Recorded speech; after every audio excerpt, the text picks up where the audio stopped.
Tena mpenzi mtazamaji, tunarejea kipindi hewani. Nakumbusha ni Baragom Live.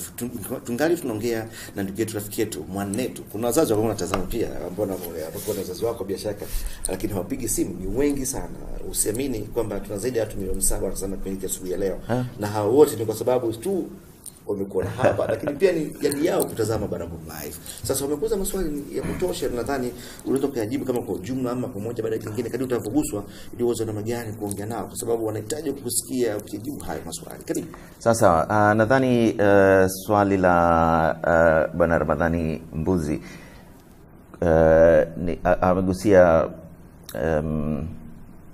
swala la kuhusu uandishi wa habari, na nadhani nitarejea tu kile kwamba misingi ya uandishi wa habari inaeleweka kuhusiana na jinsi ya kuandaa taarifa na kutoweka chumvi yoyote.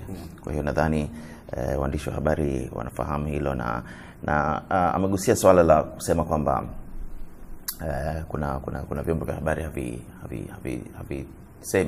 havitangazi habari fulani.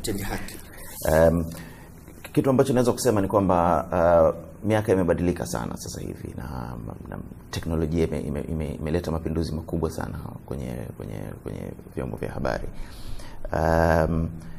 Na uhuru wa vyombo vya habari pia umeleta fursa na kuwapa wananchi uwezo wa kuchagua na kuamua wanakwenda wapi na wanapata wapi habari wanazozitaka. Kwa hiyo sidhani, nafahamu kuna nchi ambazo sitazitaja, lakini ambazo vyombo vya habari vimedhibitiwa kiasi kwamba habari isipotangazwa na chombo hicho, wananchi hawatafahamu kitu gani kimetokea.